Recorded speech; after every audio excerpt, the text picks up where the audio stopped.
Hi friends, എല്ലാവർക്കും നമസ്കാരം. Entertainment കീഴിലേക്ക് എല്ലാവർക്കും സ്വാഗതം. എന്താണ് സന്തോഷമില്ലടോ?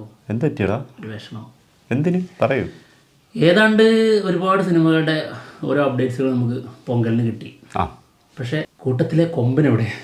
അതൊരു സത്യം. ദളപതി 69-ൻ്റെ ഫസ്റ്റ് ലുക്ക് പോസ്റ്റർ വരുമെന്ന് ഒരു കിംവദന്തി ഉണ്ടായിരുന്നു. എത്തിയിട്ടില്ല ഇതുവരെ. വന്നില്ല. അപ്പോൾ സാഡാവൂലേ? വന്നില്ല, ആരും ഒന്നും തന്നുമില്ല. പ്രതീക്ഷിക്കണം, കാത്തിരിക്കണം. ഇപ്പൊ ഒന്നും പ്രതീക്ഷിക്കേണ്ടെന്ന് തോന്നുന്നു കേട്ടോ. അങ്ങനെ തോന്നുന്നത്. യെസ്, എന്താണെങ്കിലും പിന്നെ തൽക്കാലം മറ്റേ വീഡിയോ വെച്ച് നമുക്ക് അഡ്ജസ്റ്റ് ചെയ്യാം. ശരി, കാലത്തിനൊരു സാധനം കിട്ടിയിട്ടുണ്ട്, നമുക്ക് എന്തെങ്കിലുമൊക്കെ വേണമല്ലോ. അതെ, അതില്ലാണ്ട് എന്ത് പൊങ്കല് അല്ലേ? എന്തായിരുന്നു അല്ലേ? പിന്നെ അല്ലാണ്ട് ഇങ്ങനെയൊക്കെ സംഭവിക്കാറുണ്ടോ? ഒന്നും സത്യം. കിട്ടാതെ ആഘോഷിക്കാതെ നമ്മളൊന്ന് ചിരിക്കാതെ ഇങ്ങനെ പോയിട്ടുണ്ടോ ഏതെങ്കിലും പൊങ്കല്? വിജയുടെ ആരാധകരോടാണ് ചോദിക്കുന്നത്. തീർച്ചയായിട്ടും. എന്തായാലും മെല്ലെ മെല്ലെ ഓരോന്നായിട്ട് സ്ഥിരം പരിപാടികളൊക്കെ മാറി തുടങ്ങിയിരിക്കുന്നു. പല കാര്യങ്ങൾക്കും മാറ്റം വന്നിരിക്കുന്നു. പക്ഷെ അതിന് ഏറ്റവും കൂടുതൽ വിഷമിക്കുന്നത് ദളപതി ഫാൻസ് തന്നെയായിരിക്കും. കാരണം ആഘോഷമാക്കുന്ന സംഭവമാണ് ഓരോന്നും. അപ്പം അതിന് വൻ നിരാശ തന്നെയാണ്. എന്താണെങ്കിലും ഇങ്ങനെ മെല്ലെ മെല്ലെ മെല്ലെ മെല്ലെ മെല്ലെ ഇല്ലാതാവുന്നു. എങ്ങനെയാണ് ഓരോ സംഭവങ്ങൾ ഇങ്ങനെ തന്നെയാണ് ഓരോന്ന് നിന്ന് പോകുന്നത്. എന്താണെങ്കിലും തൽക്കാലം നമുക്ക് ആ വീഡിയോ വെച്ചിട്ട് കയറി പിടിക്കാം. എന്തായാലും പൊങ്കലായിരുന്നു. പൊങ്കലിന്റെ ഒരു ആഘോഷം നമ്മുടെ കീർത്തി സുരേഷിന്റെ വീട്ടിലാണ് തോന്നുന്നു കേട്ടോ. ഇതിനെക്കുറിച്ച് വ്യക്തമായൊരു ധാരണയില്ല, കണ്ടിട്ട് അങ്ങനെ തോന്നുന്നത്. എന്തായാലും അവിടെ നമ്മുടെ വിജയ് എത്തിയിട്ടുണ്ട്. ദളപതി 69 ടീം കുറച്ച് പേരൊക്കെ എത്തിയിട്ടുണ്ട്. നമ്മുടെ മമിത ബൈജു ഉണ്ട്. പിന്നെ കല്യാണി പ്രദർശൻ ഉണ്ട്. കല്യാണി പ്രദർശൻ കീർത്തിയുടെ ബെസ്റ്റ് ഫ്രണ്ടാണ്, അല്ലാതെ ദളപതി 69-മായി ബന്ധപ്പെട്ട ആളല്ല കേട്ടോ. സത്യം. ഓക്കെ, എന്തായാലും നമുക്ക് ആ വീഡിയോ ഒന്ന് കാണാം. ഓക്കെ, തൽക്കാലം ഉള്ളതുകൊണ്ട് ഓണം പോലെ, ഉള്ളത് കൊണ്ട് പൊങ്കൽ പോലെ. അതെ, ഓണം അല്ലല്ലോ, പൊങ്കൽ പോലെ. ഓക്കേ,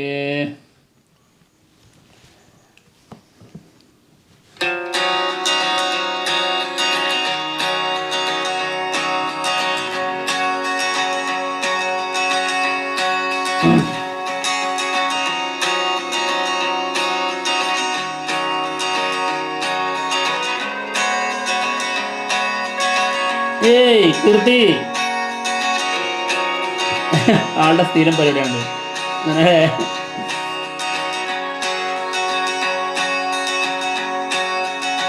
പാലില് വെള്ളം ഒഴിച്ചു. കഞ്ഞിയല്ലേ? കഞ്ഞിയാണോ?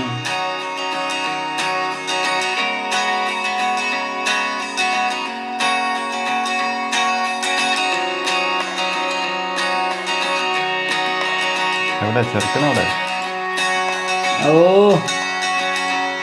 സംഭവം അതാണല്ലേ പരിപാടി. കഞ്ഞി തിളപ്പിക്കുന്നവരുടെ അല്ലേ?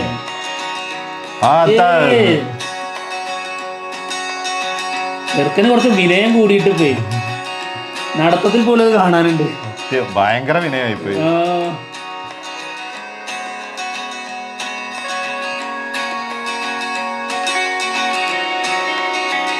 തിളച്ചു മറിഞ്ഞു.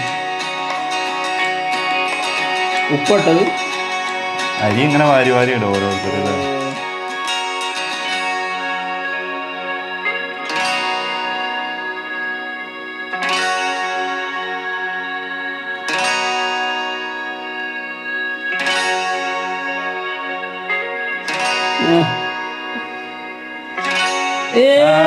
ചെല്ലക്കുട്ടി,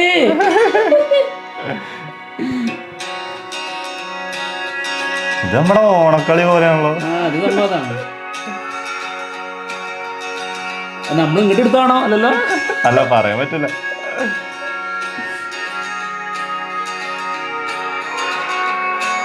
സംഭവം കീർത്തി നടത്തുന്നതായതുകൊണ്ടേ കീർത്തിനെ വിജയിച്ചത്.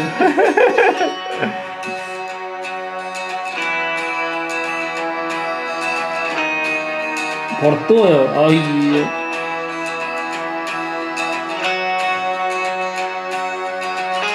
ഒരു കാര്യം ഉറപ്പാ, ഇത് നടക്കുന്ന സമയത്ത് വിജയ് എന്തായാലും വിട്ടിട്ടുണ്ടാവും. അടി കൊണ്ടി ചാവാൻ വയ്യാതെ മൊത്തം കമ്പുകൊണ്ടുള്ള കളികളാ.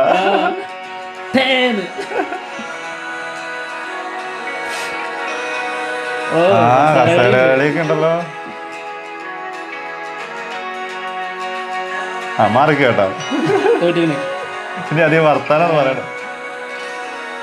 അതിനിടെ ഹോഴ്സ് റൈഡിങ്ങും ഉണ്ടോ? അത് ഇന്ത്യൻ ടൂ അതിന്റെ എഫക്റ്റ് ആയിരിക്കും, ആഫ്റ്റർ എഫക്റ്റാ. ഇത് കള്ളക്കളി, ഇത് കമ്മിറ്റി കളിയാണ്, ഉറപ്പാണ്. അതിലും കീർത്തി സുരേഷ ജയിച്ചത്. ഇത് ഇത് ചില കമ്മിറ്റികളുണ്ടല്ലോ പരിപാടി അവതരിപ്പിച്ചിട്ട് അവരെന്നെ ജയിക്കണമല്ല. വിജയിന്റെ കൂടെ ഉള്ള ഫോട്ടോ ഇവിടെ കളിക്കല്ലേ.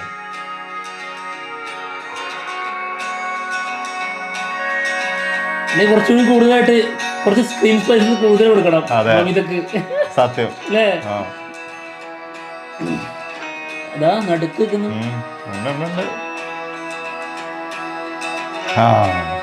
റിപ്പീറ്റ് വിജയ് വരുന്ന റിപ്പീറ്റ്.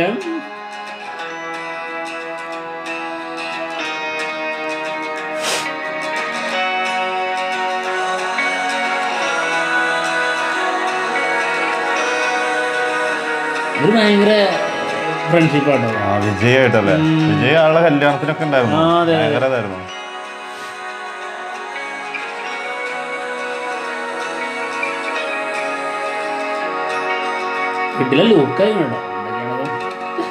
ആരാടാ? വിജയ്. ഞാൻ വിചാരിച്ചു സാധാരണ അങ്ങനെയാണ് സംഭവിക്കാറുള്ളത്, അതുകൊണ്ട് ചോദിച്ചാ.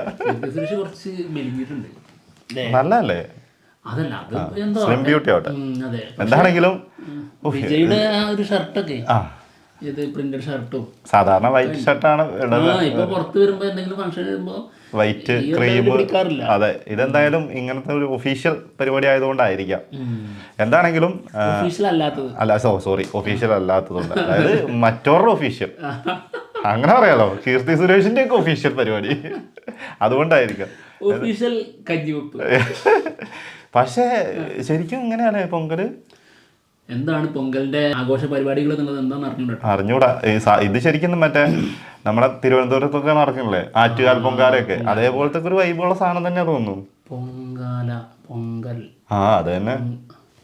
എവിടുന്ന് അങ്ങോട്ട് പോന്നെ, അത് ഇവിടുന്ന് അങ്ങോട്ട് പോയതാണോ അവിടുന്ന് ഇങ്ങോട്ട് പോയതാണോ, ആരാണ് കൊണ്ടുപോയതെന്ന് മാത്രം നോക്കിയാൽ മതി. ഇത്രേ ഉള്ളൂ, ഒന്ന് തന്നെയാണ്. ഇപ്പൊ ഞങ്ങളിത് തിരിച്ചറിയുന്നു.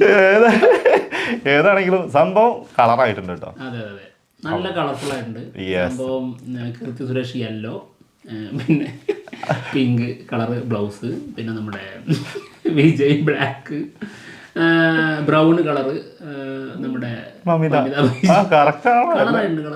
എന്താണെങ്കിലും എന്താ പറയാ, തളപതി 69 സാധനം കാത്തിരുന്നിട്ട് ഒന്നും കിട്ടിയില്ല. അപ്പൊ അതിനെക്കാട്ടും ഗംഭീരല്ല എന്തായാലും കിട്ടിയത് വെച്ചിട്ട് നമ്മൾ ആഘോഷിക്കുക എന്നുള്ളതാണ്. പിന്നെ അല്ലാണ്ട് അത്രേ ഉള്ളൂ. എന്താണെങ്കിലും ഇതിലൂടെ പോകുന്നുണ്ടായിരുന്നു പിടിച്ചിട്ട് നീ തളപതി 69 ഇങ്ങനത്തെ മുതലാണ് ഞങ്ങൾക്കൊരു വീഡിയോ ചെയ്യാനാണ്. അങ്ങനത്തെ ഐറ്റാണ്. ഒന്നുമില്ലെങ്കിൽ അതൊന്നും വേണം, വെറുതെ ഫാനാണെങ്കിൽ വിജയ് ഫാനാണ് ഞാൻ കാത്തിരിക്കണമെന്ന് മാത്രം കേട്ടാൽ മതി. അതായത് തളപതി 69 എന്തെങ്കിലും വരും എന്നുള്ള പ്രതീക്ഷയിൽ നിൽക്കുകയാണെന്നുള്ള സാധനം മാത്രം കിട്ടിയാൽ മതി. എന്താണെങ്കിലും പിടിച്ചു കൊണ്ടുവന്നിട്ട് പിന്നെന്താ എന്ത് തോന്നുന്നു, വിഷമുണ്ടോ? എന്തൊക്കെയാണ് കാലങ്ങളായിട്ട് ശീലിച്ചതല്ലേ, അതായത് പൊങ്കലിനൊക്കെ ഒരു ആഘോഷം കിട്ടാതെ നിങ്ങൾ എങ്ങനെ മുന്നോട്ട്, അതായത് ഈ ഒരു സമയത്ത് നിങ്ങൾ എങ്ങനെ തരണം ചെയ്ത് മുന്നോട്ട് പോകും എന്നുള്ളതൊക്കെ. ഇതൊക്കെ ആദ്യമായിട്ടാണല്ലോ വിജയ് ഫാൻസിന്. എന്താണെങ്കിലും ആദ്യമായിട്ടാണെങ്കിലും ശീലിച്ചു തുടങ്ങാം. ഇനി അങ്ങോട്ട് ഇപ്പൊ അടുത്ത വർഷം പൊങ്കലിന് എന്ത് ചെയ്യും? ഈ പൊങ്കൽ പിന്നെ ഇങ്ങനെ പോട്ടെ. അന്ന് ഞാൻ സാധനം കണ്ടെത്തിയിട്ടുണ്ട്. അന്ന് നമ്മൾ എന്താണ് റിയാക്ഷൻ ഇടും? എന്താടാ കഴിഞ്ഞ വർഷത്തെ പൊങ്കൽ ഇങ്ങനെയായിരുന്നു വോട്ട് ചെയ്ത് വിജയിപ്പിക്കാൻ നോട്ടീസ് ഒട്ടിച്ചിട്ടുണ്ടാവും, അത് എടുത്തിട്ട് വരും. അത് റിയാക്ഷൻ എന്തെങ്കിലും ഒക്കെ ആയിട്ട് നമ്മൾ ചെയ്തിരിക്കും. എന്താണെങ്കിലും ഉള്ളു പൊള്ളിയായിട്ടായി പറഞ്ഞോണ്ടിരിക്കുന്നത് കേട്ടോ. പ്രതീക്ഷിക്കാട്ടോ, ചിലപ്പോ കുറച്ച് ദിവസത്തിനുള്ളിലൊക്കെ ആയിട്ട് എന്തെങ്കിലും ഒക്കെ വന്നേക്കാം. കാത്തിരിപ്പിന് ഒരിക്കലും ഒരു ഇത് കൊടുക്കരുത്, വരും എന്തായാലും. കാത്തിരിപ്പിന് സുഖം ഉണ്ടല്ലോ, അതൊരു സത്യം. പക്ഷെ കൂടുതൽ കാത്തിരിക്കാനില്ല എന്നുള്ളതാണ്. എന്തോരം കാത്തിരുന്നിട്ടുള്ള ആൾക്കാരോടായി പറയുന്നത് കാത്തിരിപ്പിന്റെ സുഖം. പക്ഷെ ഒന്നുമില്ല എന്നറിയുമ്പോൾ അതൊരു വിഷമം കൂടിയാവും. എന്താണെങ്കിലും ഇനി ഇതൊക്കെ പറഞ്ഞാലും പറയാം, കാത്തിരിക്കാം, എന്തെങ്കിലുമൊക്കെ ആയിട്ട് വരും. അപ്പൊ എന്തായാലും ഞങ്ങൾ പോവാണ്. മറ്റുള്ള വിശേഷങ്ങളുമായിട്ട് ഉടനെ തന്നെ വരാം. ബൈ.